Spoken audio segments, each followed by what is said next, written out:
Welcome back to Frontierland. I've got Phineas with me today, and I'm going to show you how to build the Tom Sawyer Island Raft Ride. This short ride carries people back and forth to Tom Sawyer Island, and of course there's nothing to prevent you from just jumping down here and running across the terrain to get over to the island. But it's fun to pretend that you can't do that. And besides, this ride is such an iconic part of Frontierland that I had to include it. There just aren't many rides in this area of the park, so this gives you something else to do here. Now this is a pretty easy ride to build, as you're going to see. And here's what you're going to need. There isn't much. You're going to need a button here and another button here. And these are going to start and stop, or rather start the boat. You're going to need the boat. This is out of the Building Sets Group 4. It's the Pirate Docks rowboat, which we've used a few times in this series. And you're going to need a path. And that's it. That is all you need. And so this is very easy to do, and I'll show you how to make this ride. Now, when the player pushes the button, it's going to start the boat moving. So you want to give the player a little bit of time to be able to turn and hop down on the boat. So you don't want to start your path right here next to the button. You want to back this up a little bit and start this over in this area somewhere. So I'm going to begin my path here. And I'm going to drop a few points here, and we can tweak these as we go along. And you want to kind of create an oval type of a shape. You want to be able to end up over here next to this dock. And again, you don't want to get too close to that button. So you want to be kind of about in the middle of the dock here, maybe back a little bit. And then another point out over here somewheres.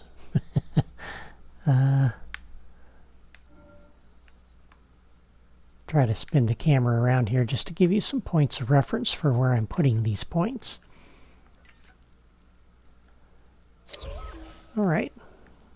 And then we'll come over to our path. Go into the properties.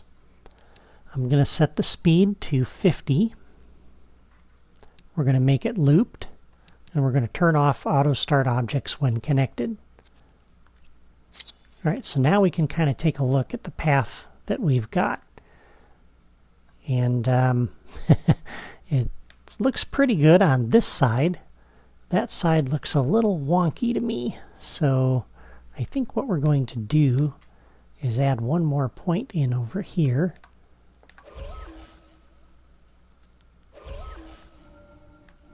And let's drop this down, up in here maybe. Just trying to get this to kind of look a little bit better, but you can't get too close to these rocks. And that's the problem I'm looking at here.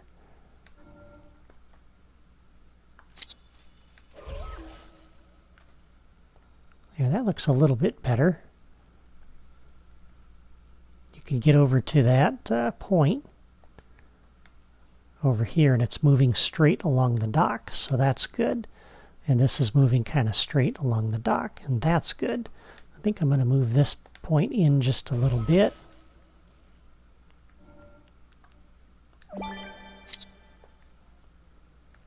Yeah, that looks a little bit better to me.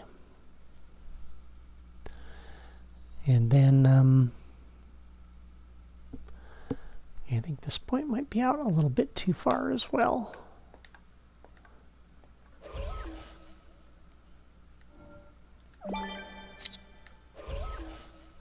And you can just kind of tweak it a little bit. Doesn't have to be perfect. Doesn't have to exactly match mine. The main thing is you just want, again, the path to kind of be moving straight along the docks on either side. All right, let's attach our boat. So we'll open the logic menu for that, do a new path connection. We'll come over here and connect it to our path. And then we'll go into the properties for the boat.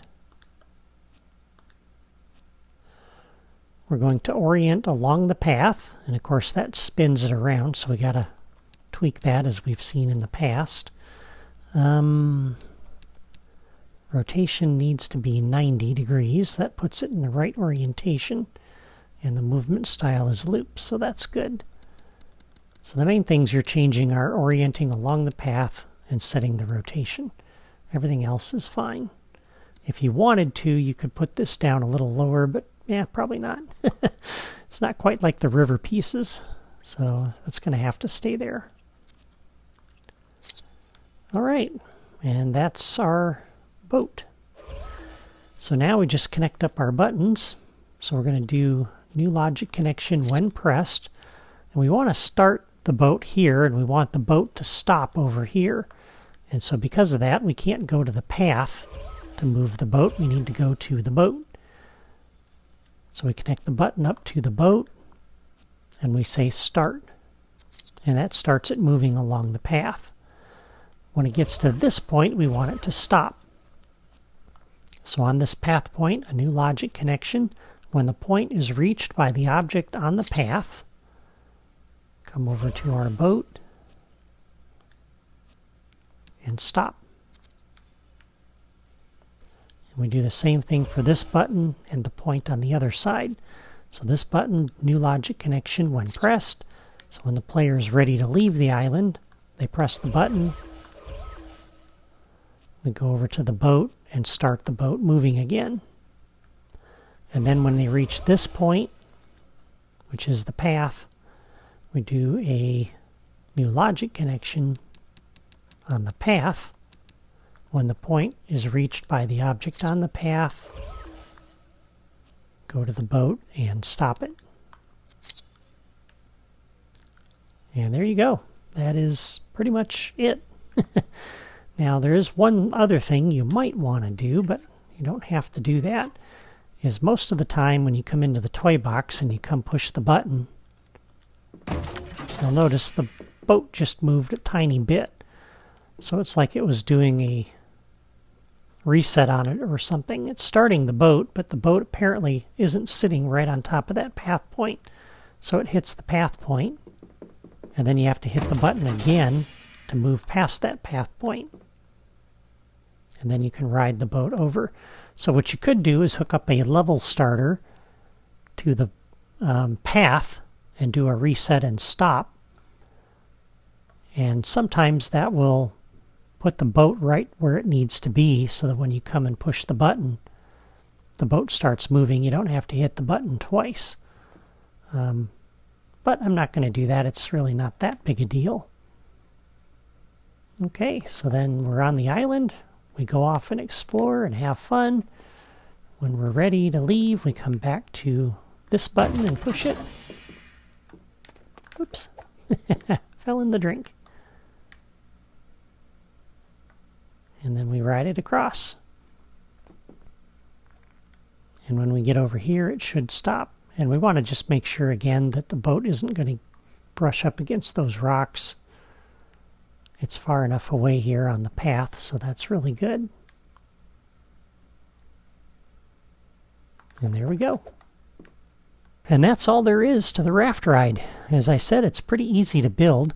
I'm curious to hear what you think of it, so leave a comment and let me know. And if you approve, please hit the like button. Next time, I'll build the Mark Twain riverboat ride, which is very similar, but requires some additional logic for the smokestack. That episode will air next Monday, because I've got a special episode that I'm going to air on Wednesday to celebrate the 3-year anniversary of my YouTube channel. I hope you'll come back on Wednesday to see it, or better yet, subscribe to my channel by clicking my photo in the lower right corner of this video, and make sure your notifications are on, and then you'll always be notified whenever I publish a new video. Thank you for watching, and have a great day.